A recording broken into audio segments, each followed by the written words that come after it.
بالأرض المدينة وبالقاسم محمد اللهم صل على محمد وعلى محمد وجل فرجه ولعنة الله على أعدائهم أجمعين اشمر أما بعد بسم الله الرحمن الرحيم قال الله تبارك وتعالى في كتابه المجيد وفرقانه الحميد وما أصدق الصادقين وقوله الحق اقرأ باسم ربك الذي خلق صلوات اللهم صل على محمد وعلى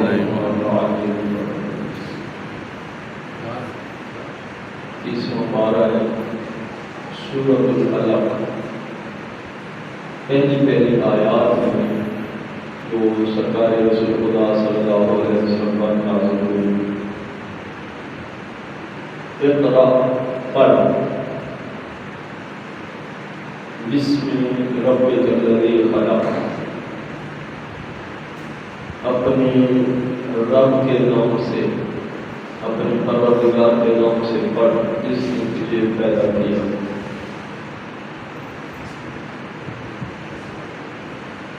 مسلمانوں کو آج تک یہ سمجھ نہیں آ سکی عالمین کا سردار رسول ہے اور جو چھوٹے انبیاء ہیں ان کو بڑھا دیتے ہیں جو عالمین کا سردار رسول ہے اسے گھٹا دیتے ہیں لوگ ملا کہتے ہیں کہ اس کو تو پڑھنا لکھنا آتا ہی نہیں تھا کہ جب فرشتے نے کہا جبریل علیہ السلام نے کہا اقرأ پڑھ تو آگے سے اس نے کیا جواب دیا کہا ماں بیکاری ہو میں پڑھنا لکھنا نہیں آتا کیا پڑھوں مجھے نہیں آتا پڑھنا حالانکہ ایسی کوئی بات نہیں اور نہ ہی سرکار نے فرمایا تو سرکار نے پڑھنا شروع کر دیا اقرأ بسم ربک الذی خلق خلق الانسان من علق اقرأ وربک الاکرم الذی علم بالقلم علم الانسان ما لم یعلم پڑھ اپنے رب کے نام سے جس نے تجھے خلق کیا اور انسان کو جمع حکم سے پیدا کیا اور جس نے قلم کے ذریعے لکھنا سکھایا علم الانسان ما لم یعلم اور انسان کو وہ کچھ تعلیم دیا جو نہیں جانتا تھا تو مولا علیہ السلام کے نہج البلاغہ میں فرمان ہے کہ اللہ کا رسول نے فرمایا یا علی جو کچھ تو نے سنا میں نے سنا جی عالمین کے سردار کے لیے لوگ جو کہہ رہے ہیں وہ کیا کہہ رہے ہیں کہ رسول اللہ نے فرمایا کہ ماں نہ بیکاری ہو میں پڑھا لکھا نہیں اور عالمین کے سردار کا وسیع رسول رب العالمین فرما رہا ہے کہ اللہ کے رسول نے مجھے فرمایا کہ یا علی قسم و اسمو کہ یا علی جو کچھ تو نے سنا وہی میں نے سنا جو کچھ تو نے سنا میں نے سنا جو کچھ میں نے پڑھا تو نے پڑھا کمال ہو گیا کہ جس کا وسیع آتے ہی قرآن پڑھ رہا ہو اور صرف قرآن نہیں فرمایا اللہ کے رسول تو کیا سناؤں توراۃ سناؤں انجیل سناؤں زبور سناؤں قرآن نازل ہی نہیں ہوا جس کا وسیع آتے ہی کہہ رہا ہے کہتا ہے کہ رسول کیا سناؤں قرآن سناؤ ایسے ہی ہے اس عالمین کے رسول کے بارے میں لوگ کہتے ہیں کہ کہتا ہے پڑھنا لکھنا میں جانتا نہیں ہوں میں امی ہوں ان لوگوں کو اصل میں امی کا معنی نہیں آتا انہیں امی کا معنی انہوں نے کہہ لیا ان پڑھ حالانکہ ایسی کوئی بات نہیں. قرآن کہہ رہا ہے کہ مکہ کو کہا گیا القرا. کے معنی ہوتے ہیں سردار، جڑ. القرا تمام گاؤں کا، جتنے بھی کائنات میں عالمین میں گاؤں ہیں سب کا سردار. اور قرآن کو کہا گیا کتاب. ابھی سمجھ نہیں آئی لوگوں کو. قرآن کو کہا گیا کتاب، مکہ کو کہا گیا القرا. اور جو عالمین کا سردار رسول ہے وہ یہ حالت ہے مسلمانوں کی. معرفت خود نہیں ہے، جانتے خود کچھ نہیں ہے، اور کہتے ہیں کہ پڑھا لکھا تو تھا ہی نہیں. حقیقت یہی ہے کہ کسی کے سامنے پڑھا نہیں نا. عالمین کا سردار اللہ کی طرف سے پڑھ کے آیا. اگر آپ کو یاد ہو، میں نے بھی ذکر کیا تھا اور قرآن میں واقعہ موجود ہے. موسیٰ اور خضر علیہ السلام جب دونوں ملے تھے، وہ کافی لمبا واقعہ ہے. آخری بات جو میرے مطلب سے ریلیٹڈ ہے میں وہ ذکر کرتا ہوں کہ جب وہ ساری باتیں ہو گئی جو پوچھی موسیٰ علیہ السلام نے خضر علیہ السلام سے، اور آخر میں دیکھا کہ ایک پرندہ ہے، ایک پرندہ آیا، اس نے اپنی چونچ میں پانی لیا، پھر مشرق مغرب شمال جنوب اور ہر طرف اس نے ڈال دیا، اب پھر نیچے دریا میں ڈال دیا. تو موسیٰ علیہ السلام پوچھ رہے ہیں کہ اے خضر، حالانکہ خضر علیہ السلام کے لیے اللہ نے قرآن میں فرمایا ہے کہ علم لدنی کا مالک ہے، عام بندہ نہیں ہے خضر علیہ السلام. ماشاءاللہ اتنا علم رکھتا تھا تو موسیٰ علیہ السلام جیسا اولو العزم رسول نبی کلیم اللہ حجت اللہ اسے علم حاصل کرنے گیا. تو علم لدنی کا مالک تو اللہ ہے، عطا کرنے والا ہے ان ہستیوں کو. تو خضر علیہ السلام بھی علم لدنی حاصل تھا ان کو بھی. تو موسیٰ علیہ السلام پوچھ رہے ہیں کہ اے خضر کہ یہ کیا مطلب ہے؟ تو خضر علیہ السلام کہتے ہیں اس کا پتہ مجھے بھی نہیں. جیسے پوچھنے موسیٰ علیہ السلام گئے تھے، سوالات کے جوابات کچھ علم حاصل کرنے گئے تھے، تو وہی خضر علیہ السلام کہتے ہیں کہ اس کا پتہ مجھے بھی نہیں ہے. تھوڑی دور سفر کیا، ایک گڈریا ایک چرواہا، نہ تو گڈریا چرواہا تھا نہ کچھ تھا، وہ جبریل علیہ السلام تھا اور کوئی نہیں تھا. جی گڈریے بھی کیا پتا کہ کیا ہوتا ہے. چرواہا تھا مگر گڈری اور چرواہے کی شکل میں آیا تھا کہ آپ جس بات کے بارے میں ایک دوسرے سے ڈسکس کر رہے تھے میں بتاؤں اس کا حل. آپ جانتے ہیں؟ کہا میں جانتا ہوں. کہا کیا ہے؟ کہا دیکھا نہیں ایک پرندہ تمہارے سامنے آیا ہے، اس نے اپنی چونچ میں پانی لیا، پھر مشرق مغرب شمال جنوب اور آسمان کی طرف پھر زمین کی طرف. تو کیا مراد، کیا مطلب؟ کہا اس سے مراد یہ ہے کہ ایک آخری رسول آئے گا، صلی اللہ علیہ وسلم، نام ہوگا اس کا اللہم صلی علی محمد علی محمد وجل فرج علی محمد.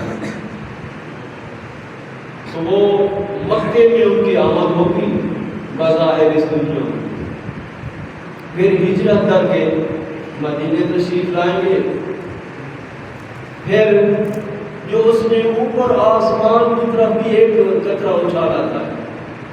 یہ کیا مراد ہے؟ اس سے مراد یہ ہے کہ وہ معراج شریف پر تشریف لائیں گے، معراج پر تشریف لائیں گے.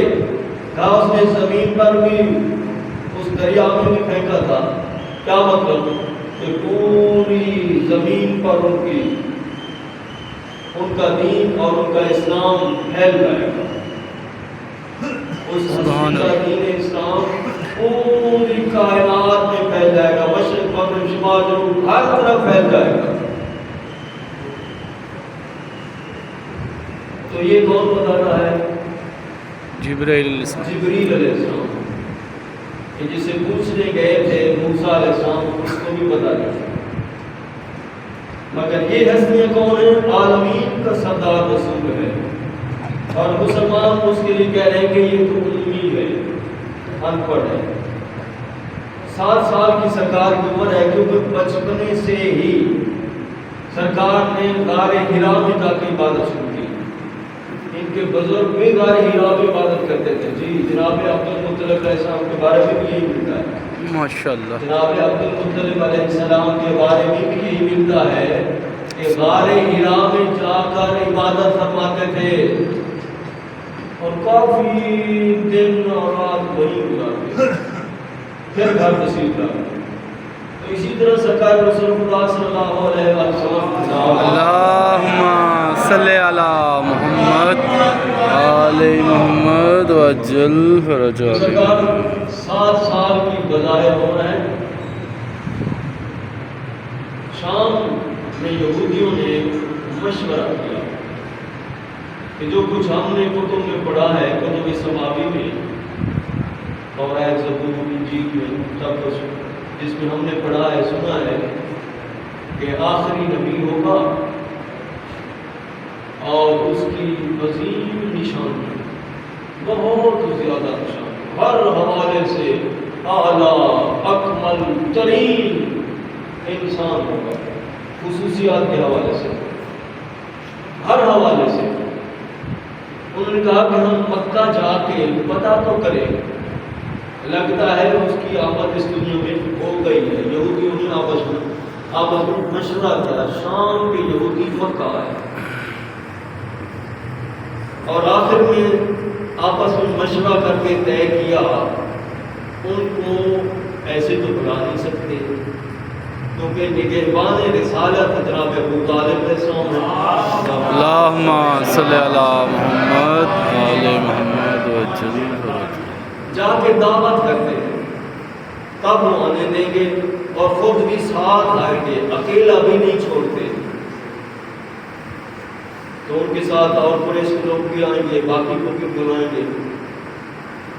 تو انہوں نے دعوت کی اور سرکار بھی تشریف لے گئے. جناب ابو طالب بھی ساتھ ہیں، باقی لوگ بھی ساتھ ہیں. انہوں نے کیا کیا؟ پہل جو کام کیا، ایک بڑی ساری موٹی مرغی لکڑیاں مار کے اس کو مار دیا تھا. لکڑیاں مار کے اس کو مار دیا تھا. اس کے کباب تیار کیے، کھانا تیار کیا اور آگے رکھ دیا اور کہا سرکار کھائیں، یہ آپ کے لیے. سرکار کیسے ہاتھ بڑھا سکتے ہیں؟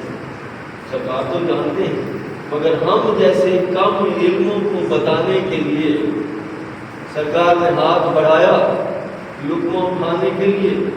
لقمہ ہی بہت زیادہ پہنچا ہو گیا. پھر کبھی ہاتھ ادھر جاتا ہے، کبھی ہاتھ ادھر جاتا ہے. پھر لقمہ اٹھایا تو بڑی مشکل سے اٹھایا ہی نہیں. بلکہ جو صحیح روایت ہے، سرکار نے ہاتھ نہیں لگایا. یہ بالکل صحیح روایت ہے، ہاتھ سرکار نے نہیں لگایا. انہوں نے بار کہا آپ کیوں نہیں کھاتے؟ تو سرکار رسول اللہ فرماتے ہیں کیونکہ میں جانتا ہوں یہ حرام ہے، یہ حرام ہے. حرام نہیں، حلال ہے. ہم نے آپ کے لیے تیار کیا ہے تو آپ کھائیں نا. میں کہ نہیں، میں نہیں کھا سکتا، میرے اللہ نے منع فرمایا ہے، میں اس کو ہاتھ بھی نہیں لگاؤں. اچھا ہم کوشش کریں. آؤ کوشش کر کے دیکھ لو، یہ بھی دیکھ لو. تو انہوں نے سرکار کا ہاتھ پکڑا، نوالا ہاتھ میں دیا کہ ہم آپ کو کھلاتے ہیں. آپ کو نہیں کھائیں گے. جتنی کوشش کی انہوں نے، نوالا منہ میں پہنچا ہی نہیں. پھر گر گئے. جتنی دفعہ کوشش کی گر گئے.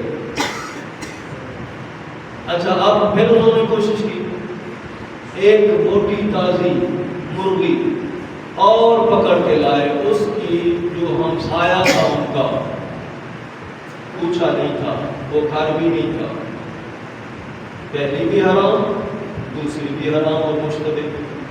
اچھا وہ بنا کے کباب پھر تیار کر کے لائے, پھر کہا کھائے نا. جب سرکار رسول اللہ کھاتے تو باقی کھاتے تھے, تو سرکار نے ہاتھ بڑھایا ان کے کہنے پر, مگر ہاتھ نہیں پہنچا. کیوں پہنچ ہی نہیں سکتا تھا, آپ نے وہ حرام چیز کھانی نہیں تھی. بڑی کوشش کر کے دیکھتے تھے, آخر کار پھر کہا آپ تو کھاتے نہیں ہیں, کھائیں نا. انہوں نے کہا کہ ہم آپ کو کھلائیں جیسے پہلے کوشش کر کے دیکھیں. سرکار نے فرمایا کوشش کر لو. وہ پھر آ گئے, انہوں نے سرکار کا ہاتھ پکڑا اور ٹرائی بڑی کی, مگر نوالا کھلا ہی نہیں سکے. اچھا آخر کار تنگ آ گئے, یہ تو کچھ نہیں ہو سکتا, ان کو ہم مار نہیں سکے. اب کیا کیا, کیونکہ سرکار کو ہجرا پر ہمیشہ آتے تھے عبادت خدا کے لیے. 70 بندے جو ان یہودیوں نے بہت زیادہ بہادر اور شجاع تھے, اور تلواریں زہر میں بجھائی, انہوں نے آ کے کھڑے ہو گئے. سرکار اوپر چڑھے, وہ بھی اوپر چڑھ گئے پہاڑی پر, تلواریں سونت لی, میان سے نکال دیا, پھاڑنے کی کوشش کی. پھر کیا ہوا, دونوں کنارے پہاڑ کے مل گئے. وہ گویا پہاڑ کے اندر تک گئے, سرکار باہر ہے, نہیں کوشش کر سکا. پھر تھوڑی دیر بعد پہاڑ اسی طرح کھل گئے. وہ پھر باہر نکلے. اب تو مجبوری تھی ان کی کہ جب وہ کچھ کر نہیں سکے تو میان میں رکھ لی تلواریں.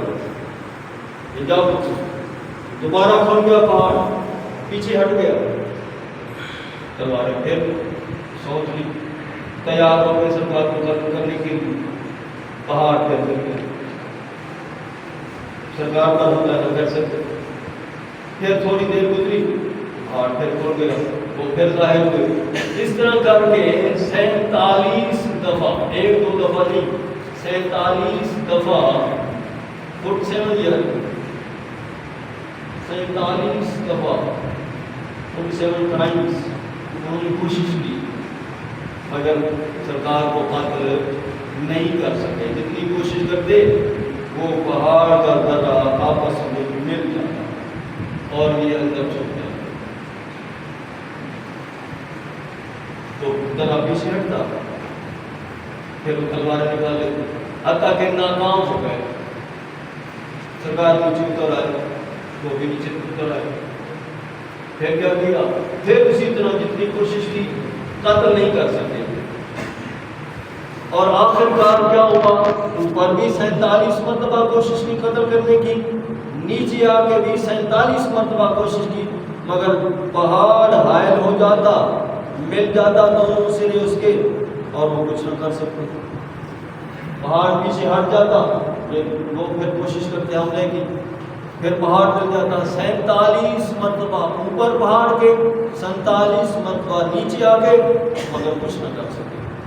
اور آخر کار اسی پہاڑ نے ان کو دبا دبا کر اور کچل کچل کر مار دیا, اور ان کی ہڈیاں اور پورے جسم کے اعضاء بکھر کے نیچے گر رہے تھے, اور ان سے خون جاری تھا. سلوات پر اللہم صلی اللہ